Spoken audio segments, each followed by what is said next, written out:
first lived in Latvia as a diplomat between 1996 and 1999, a few years after Latvia regained independence from the crumbling Soviet Union. I returned to live in Latvia in 2022. This podcast series is based on my observations and experience, with some history and comparisons with my home country of England, on aspects of life in Latvia and things to see and experience.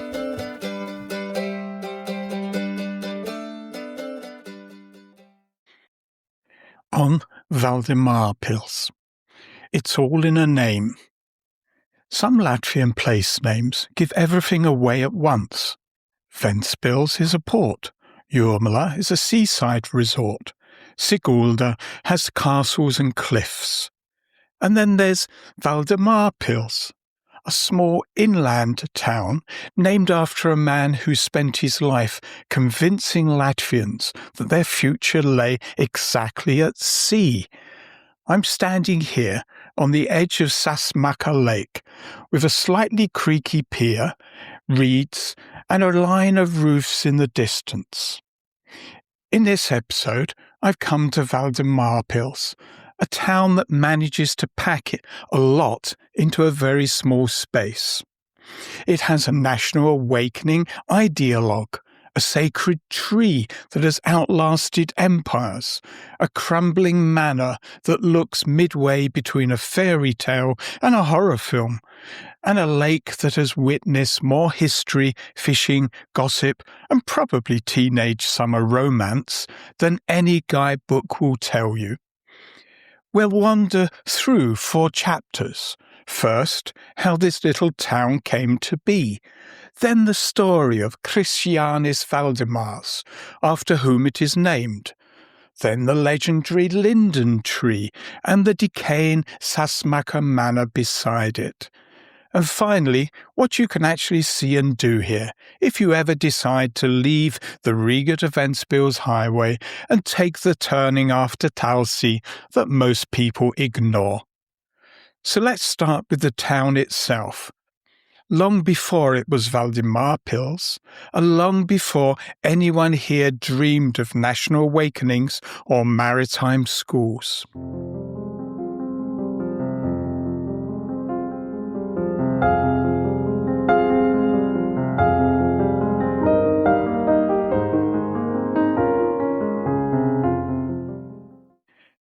A small town with a long memory.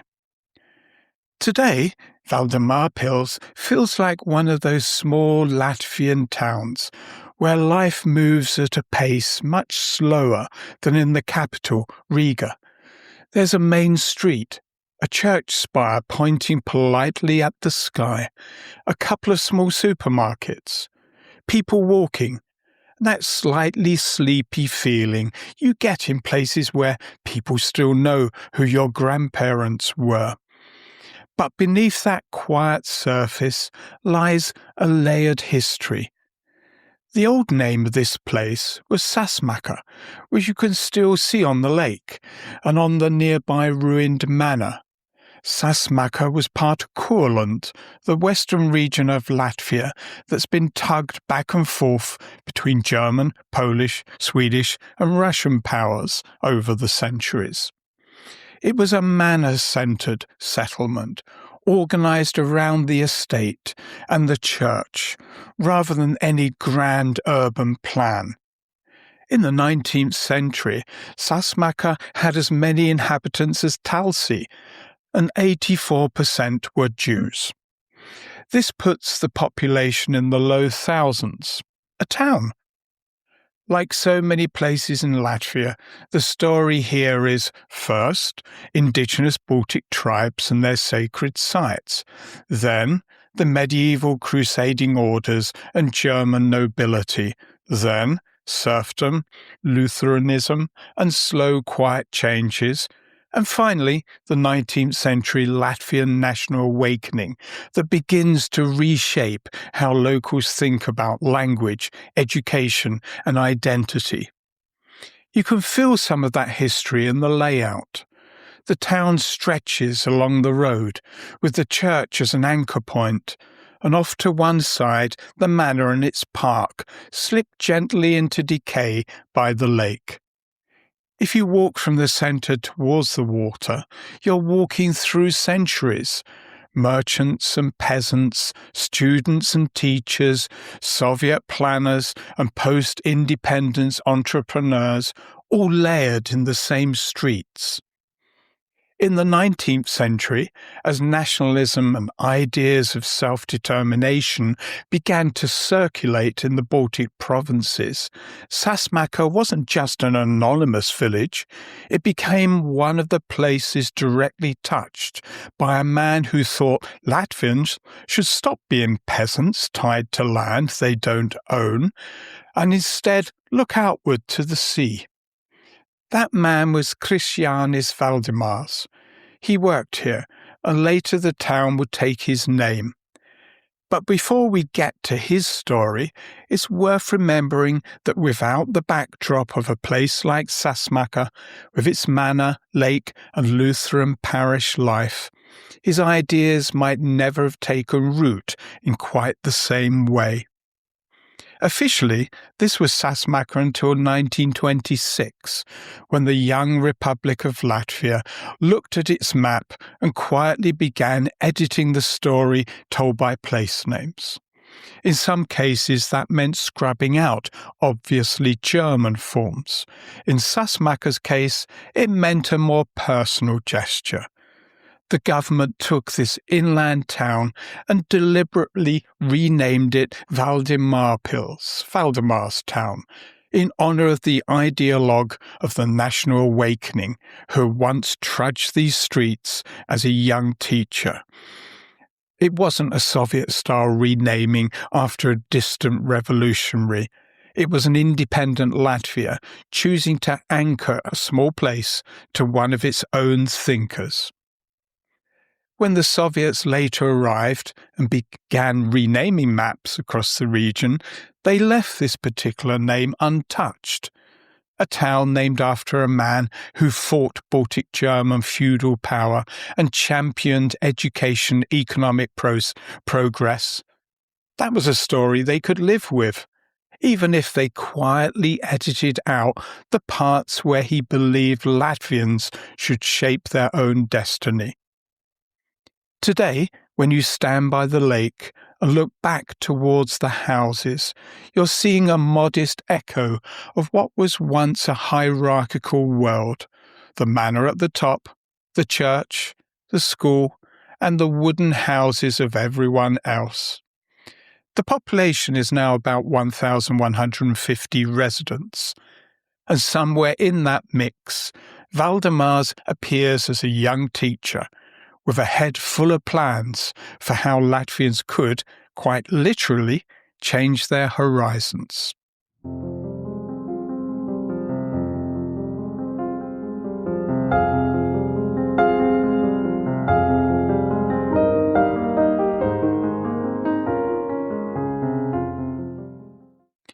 Krišjānis Valdemārs, the man behind the name. If you travel around Latvia, you'll bump into the name Krišjānis Valdemārs quite a lot. There's a street named after him in Riga. There are monuments, and in coastal towns you'll often find references to him as the father of Latvian seafaring. But here in Valdemārpils, which was once Sasmaka, the connection is more intimate. This is where he actually worked as a young man, long before anyone thought of putting his name on signposts.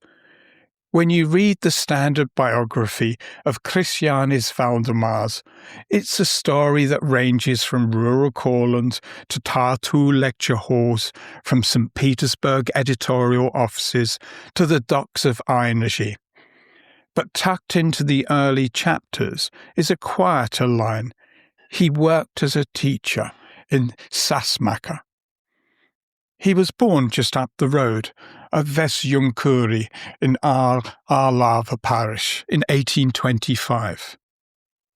By his teens and early 20s, roughly 1835 to 1845, he was here in Sasmacher, working as a private teacher, saving every kopeck he could to study further.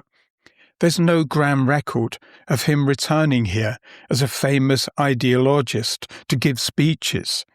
Once he left, his battles were fought in Tartu lecture halls, in St. Petersburg newspapers, and later along the Baltic coast, where he pushed Latvians onto ships and into maritime schools.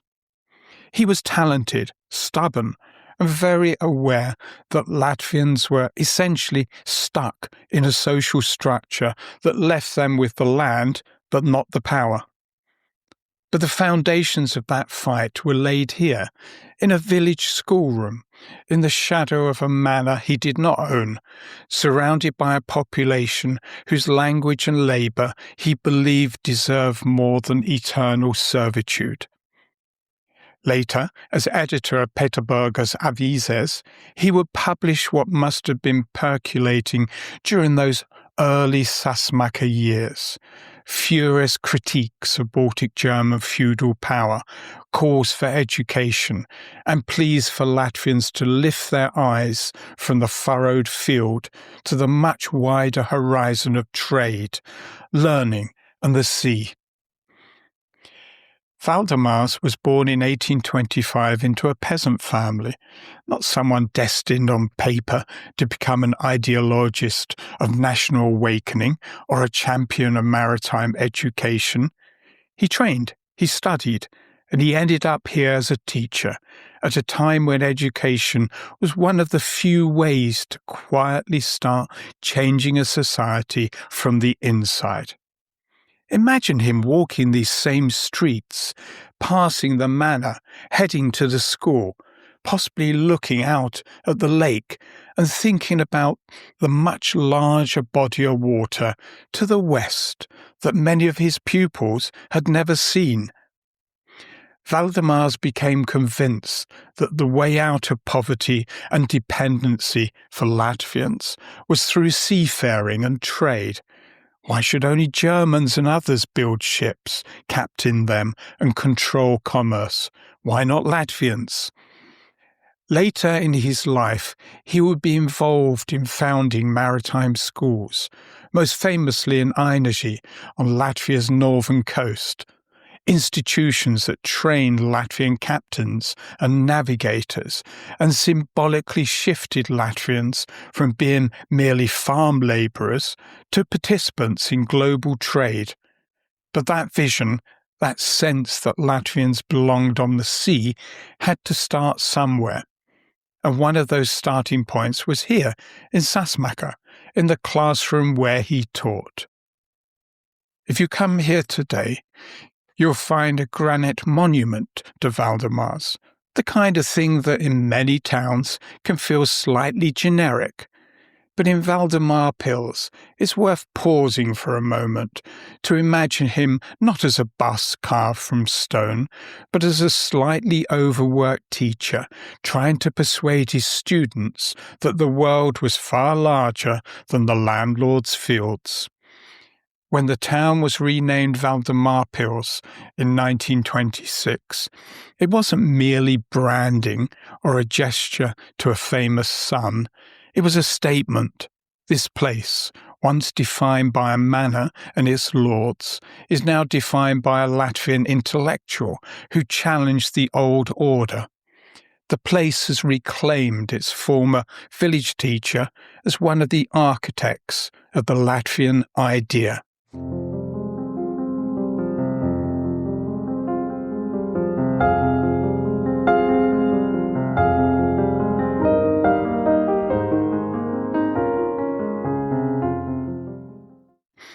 The linden of sacrifice and the decaying manor.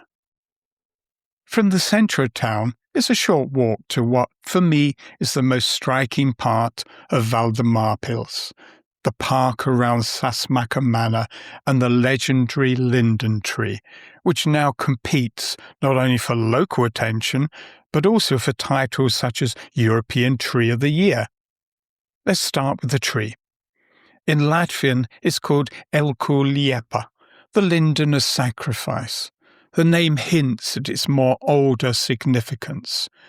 Long before Christianity, Baltic tribes regarded certain trees as sacred, places for offerings, where spirits or gods were thought to live, and where you didn't just chop wood, you approached carefully with respect. For generations, the linden in Valdemārpils has been the thickest linden tree in the Baltics. Legends say it has served as an ancient cult tree for centuries. Its estimated age is 400 to 500 years. The linden's mighty branches bend to the ground and rise to the sky, creating a sanctuary filled with small sculptures and knickknacks. Cracks in the tree's wood appear like mythical spirits from ancient fairy tales. Standing beneath the crown of the linden here, you get a sense of time that's so different from our own. Human generations have come and gone. Empires have risen and fallen. Regimes have changed. The tree has simply continued to grow, scar, heal, and persist. Over time, people ascribe different meanings to it. For some, it became a symbol of resilience, a living witness to wars, deportations, and the smaller tragedies of local life. It has seen weddings and funerals, lovers' quarrels, gossips on benches, and perhaps a few teenagers sneaking cigarettes on summer evenings. In recent years, the linden has been nominated in wider competitions, a kind of Eurovision for trees, drawing attention far beyond the Talsi district. It came fourth in the European Tree of the Year's Award 2026. And there is something wonderfully subversive about that. A quiet Latvian town with a tree that ends up fourth on European voting lists. It's as if the village elder had been dragged onto a continental stage and everyone suddenly realizes how interesting their stories are. If you are here in person, I'd recommend two things. First, stand under it in complete silence for a minute. Listen to the leaves, the birds, the distant sounds of the town. And second, think about how many people, over how many centuries, have stood in more or less the same spot, with completely different thoughts on their minds, yet the same living being above their heads. Now, just a few steps away, there's another witness to time, but this one is not thriving. It's Sasmaka Manor. Sasmaka Manor doesn't just look like a Baltic German estate, it was one, firmly embedded in the network of families whose surnames read like a who's who of imperial landholding. Here you find names like Manteuffel Surger in the 17th century and Hohenanstenberg Vigant and von Sass in the 18th. All ethnic Germans administering Latvian land from a comfortable distance, above the people who worked it. The estate itself is older, but the current manor house dates from 1886 and the late imperial period, when the Baltic German aristocracy was still very much in charge, even as nationalist ideas, socialist agitation, and peasant anger were gathering at their front doors. In the early 20th century, those doors were literally under fire as the 1905 revolution saw manors across Latvia attacked and burned. After the First World War and the creation of an independent Latvian state, land reforms began to chip away at the old order. The final chapter came with the Molotov-Ribbentrop Pact and the subsequent repatriation of Baltic Germans to the Reich in 1939 and 1940. Most of the families who had owned estates like Sasmaka didn't so much move as get swept out by geopolitics.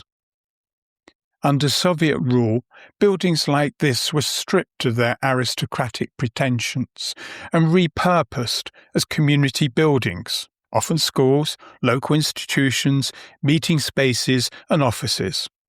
The ballroom becomes a classroom. The salon becomes an accountant's office. Portraits of nobles are replaced by portraits of Lenin. When the Soviet system collapsed and Latvia regained independence, these buildings suddenly became very expensive to heat, repair and repurpose.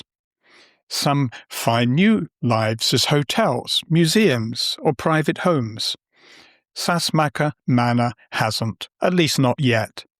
It stands here in a kind of legal and economic limbo, described simply as a manor in a park near Lake Sasmaka, visibly abandoned with its current ownership not loudly advertised. The old families are gone. The Soviet state that repurposed their property is gone. What remains is the shell, beautiful, decaying, and waiting for someone with a lot of money and a vision in a town with other, more immediate priorities. Oh, a stork couple has built a wonderfully huge nest on the manor roof. Delusions of grandeur? While the linden is still alive and gathering honours, the manor is quietly collapsing.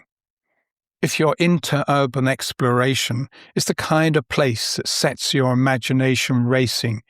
You look at the facade and its grand terrace overlooking the lake and see layers, the wealth that built it, the ideology that repurposed it, and the neglect that now gnaws at it. The manor is decaying, the tree is still growing. It's hard to think of a more concise visual metaphor for Latvian history than this, a ruined manor and a sacred tree sharing the same park.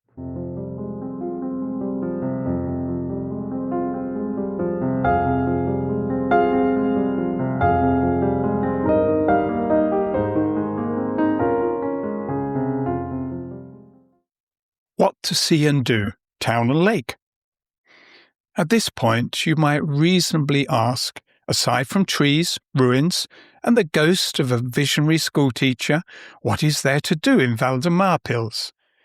To be clear, this is not a tourist destination like Jurmla, even if it has a tourist information office. There are no restaurants, not even queues for ice cream in different flavours, and no scooters zipping past in every direction.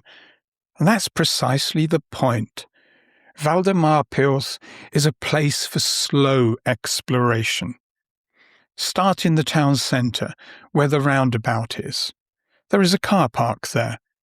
Look at the Lutheran church, which has been the spiritual and social anchor of the area for generations. Step inside if it's open.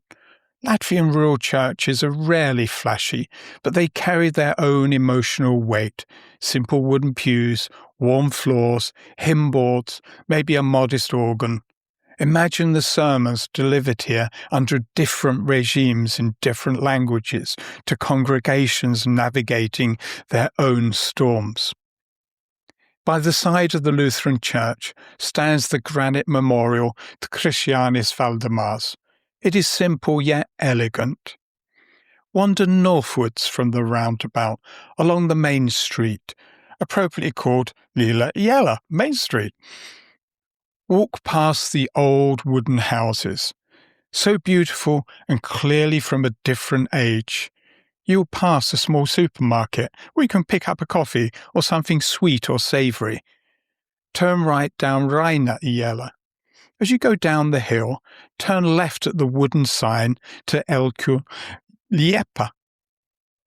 The linden is sacrifice and the manor house are a short walk or drive along a narrow gravel road. There is parking beside the tree. Return to that roundabout, then make your way down towards Sasmaka Lake along Ezra Iela, Lake Street. Turn left just after the church and monument. There is a car park by the lake, a sandy beach, a swimming area and changing cubicles, plus a children's playground and fitness machines for adults. There is a slightly decaying pier and some pontoons for boats. A cabin hires boats and similar equipment in summer. The lake is not enormous, but it has that classic Latvian mixture of beauty and practicality. It's a rather nice place in summer to spread out a blanket and have a picnic, or Latvian style, a barbecue. Walk along the shore. Look back at the town from different angles. The skyline is simple. No skyscrapers, just roofs and trees. Yet it reminds you how close everything is. School, church, manor, park, lake. The whole life of the town fits comfortably into a stroll. If you have time and transport, you can also use Valdemārpils as a base for exploring nearby towns and the countryside in Kurzeme, such as the castle town of Dundaga or the fishing village of Roja. But even if you only stay within the town limits, there are stories. You will come across traces or memorials connected to the Jewish community that once lived here, as in so many Latvian towns before the Holocaust. Those traces are often subtle. The old synagogue on Ezra Iela, or simply the absence of what used to be a vibrant part of the town's fabric. This is a sad story repeated throughout Latvia. When Valdemārs taught at the school, most of his pupils were Jewish, as about 80% of the town's population at that time was Jewish. After the First World War, this proportion fell to 15%, but they nevertheless lived in harmony with Latvian locals, with Jewish and Latvian children studying side by side. Anti-Semitic ideas first arrived in Valdemārpils in the mid-1930s under the authoritarian Ulmanis regime.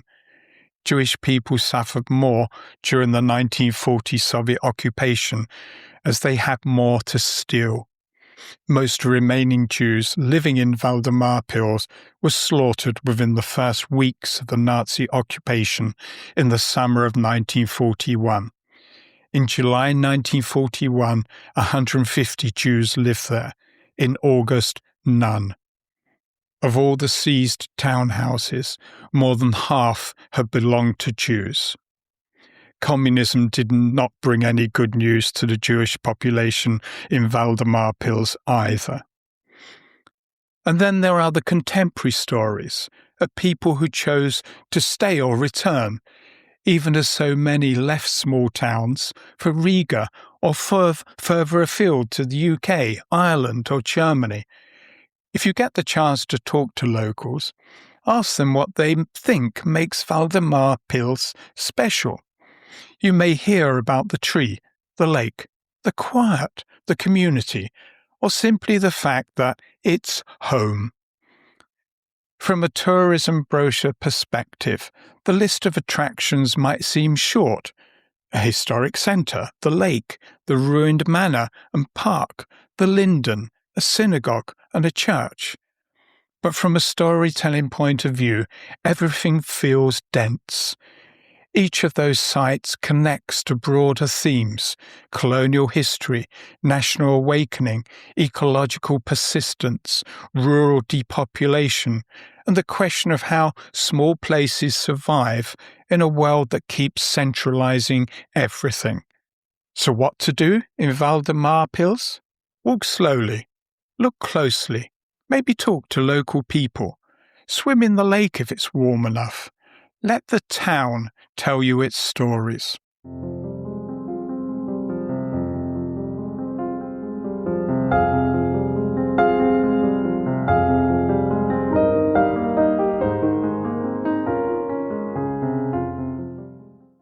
Under the linden. So that's Valdemārpils, a small town with a big name and quietly remarkable neighbours, a sacred linden tree and a crumbling manor. In one park, in one town, you can stand between three very different visions of Latvia, First, the pre-Christian world of sacred places in nature. Second, the Baltic German world of estates and hierarchy. And third, the Latvian national world, shaped by people like Krišjānis Valdemārs, who refused to accept that Latvians should remain forever in the role assigned to them. If you ever find yourself driving through Kurzeme with time to spare, consider turning off the main road, driving through Talsi, and giving Valdemārpils a few hours of your time. Visit the linden, look at the manor, walk by the lake, and think about how many times this landscape has been rearranged, yet it still feels intimately, recognizably Latvian. Oh, and if you're hungry, I can highly recommend the restaurant Panas in Talsi. Great food with big portions, beware, and the best non-alcoholic cocktails I have ever tried in Latvia. As a responsible driver, I do not drink alcohol when driving. There are no restaurants or cafes in Valdemārpils. For me, as an Englishman in Latvia, places like Valdemārpils teach me about the country I live in. Not just the capital, not just the resort towns, but the small settlements where the great historical currents left distinct marks, and where life continues at a human scale. Until next time, from the shore of Sasmaka Lake, beneath the watchful branches of the linden, ata.